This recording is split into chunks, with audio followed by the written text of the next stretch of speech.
izin memperkenalkan diri. Nama saya Muhammad Agung, NIM 1714201662, jurusan Perbankan Syariah D semester 6. Baik, di sini saya membuat video ingin menyelesaikan salah satu tugas ujian akhir semester, yaitu mata kuliah Sistem Pengawasan Perbankan Syariah.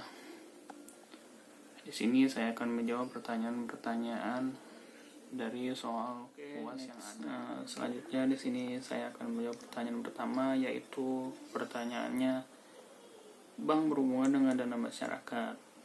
Kondisinya terlihat bahwa porsi dana pihak ketiga lebih besar daripada modal.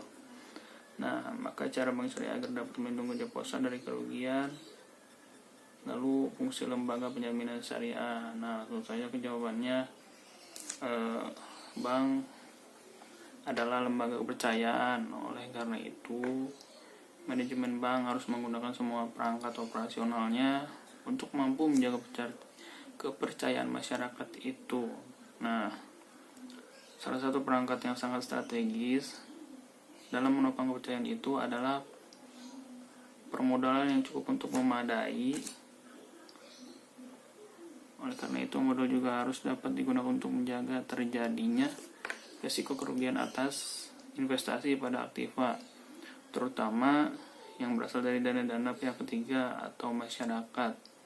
Dan untuk fungsi dari lembaga penjaminan simpanan, yaitu adalah menjamin simpanan yang disimpan oleh para penjamin dalam bank. Nah, langsung yang kedua itu turut aktif dalam memelihara stabilitas sistem perbankan yang sesuai dengan kewenangannya. Jadi lembaga LPS ini memberi ada beberapa kewenangannya gitu yang harus dijalankan oleh si perbankan itu. Nah, next. Baik, lanjut ke pertanyaan kedua, yaitu alternatif yang tersedia bagi bank syariah adalah, nah di sini kan alternatifnya ya bagi bank syariah. Nah, baik produk penghimpunan dana, pelunasan dana maupun produk jasa bank syariah lainnya pada dasarnya didasarkan atas satu prinsip yang sangat mendasar dibandingkan dengan bank konven, yaitu tidak diperkenankan riba atau yang disebut bunga ya. Nah, lalu prinsip itulah yang telah menyelamatkan bank syariah dan nasabahnya dari imbas krisis moneter yang terjadi. Nah, lalu dalam Islam pun bunga itu diharamkan. Oleh karena itu, transaksi perbankan syariah didasarkan atas pada jual beli atau perdagangan ya, karena banyak produk-produknya kayak mudoroba, murabah, salam, istisna, wadiah, dan lain-lainnya. Nah, itu tadi jawaban nomor kedua. Nah, dilanjut ke pertanyaan yang ketiga. Jenis-jenis resiko yang melekat pada bisnis perbankan. Sudah teman-teman ketahui mungkin ya, ada beberapa yang pasti sangat melekat risiko-risiko itu terjadi pada perbankan syariah. Nanti saya tahu. Dan pertanyaan yang kedua itu langkah-langkah untuk meningkatkan budaya manajemen risiko pada bank syariah. Nah, yang pertama jenis risiko tersebut ialah pertama risiko kredit. Nah, risiko kredit itu adalah akibatnya kegagalan debitur ataupun pihak lain dalam memenuhi kewajibannya.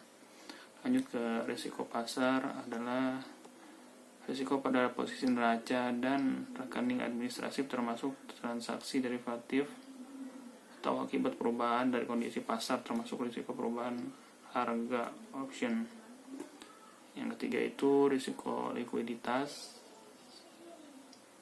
Risiko likuiditas itu ada risiko ketidakmampuan bank untuk memenuhi kewajiban yang jatuh tempo dari sumber pendanaan arus kas maupun aset likuid berkualitas tinggi yang dapat agunkan tanpa mengganggu aktivitas dan kondisi keuangan bank. Yang keempat itu risiko operasional. Risiko operasional adalah risiko kerugian yang diakibatkan oleh proses internal di bank itu sendiri yang kurang memadai atau kegagalan proses. Ya, bisa jadi dari manusia, sistem, dan kejadian eksternal yang mempengaruhi operasional bank itu sendiri. Lalu kelima yaitu risiko hukum. Risiko akibat tuntutan hukum dan kelemahan aspek yuridis.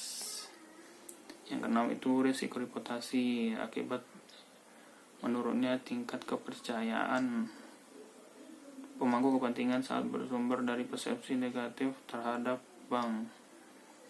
Yang ketujuh itu risiko strategi, risiko akibat ketidaktepatan dalam pengambilan pelaksanaan keputusan, strategi serta kegagalan dalam mengantisipasi perubahan lingkungan bisnis banknya. Lalu risiko kepatuhan adalah risiko akibat bank tidak memenuhi atau tidak melakukan pelaksanaan peraturan perundang-undangan dan ketentuan berlaku serta prinsip-prinsip syariah. Intinya tidak patuh. Ya, yang ke-9 yaitu risiko imbal hasil, yaitu risiko akibat perubahan tingkat imbal hasil yang dibayarkan bank pada nasabah. Yang ke-10 itu risiko investasi, risiko akibat bank ikut menanggung kerugian usaha nasabah yang dibayar dalam pembiayaan berbasis bagi hasil yang baik menggunakan metode net revenue sharing maupun yang menggunakan metode profit and loss sharing. Nah, itu mungkin tadi 10 jenis risiko yang melekat pada bank. Lalu ini langkahnya untuk menciptakan budaya risiko itu sendiri. Ada 1, komitmen pimpinan menciptakan irama yang sama atau seirama sama dengan para karyawannya atau para pekerja yang lainnya. Yang kedua itu memberikan edukasi kepada seluruh stakeholder yang mengenai pentingnya melakukan manajemen risiko. Yang ketiga, lakukan kegiatan-kegiatan bersifat pengetahuan sharing atau knowledge sharing mengenai manajemen risiko agar semua paham atau mengetahui bahwa risiko itu sangat merugikan sekali. Lanjut, yaitu sesuatu menjadi budaya jika dilakukan secara terus-menerus dan konsisten dalam jangka waktu yang panjang. Ya, jadi harus dibiasakan dan dilakukan terus-menerus secara konsisten. Nah, lalu yang terakhir itu jika organisasi mengekspektasikan supaya orang-orang di dalamnya melakukan manajemen risiko, maka harus diciptakan suatu pendekatan yang jelas terhadap manajemen risiko itu sendiri. Nah, mungkin itu tadi jawaban-jawaban dari referensi yang saya temukan. Kurang lebihnya mohon maaf, baik dari salah-salah kata ataupun ucapan yang kurang berkenan.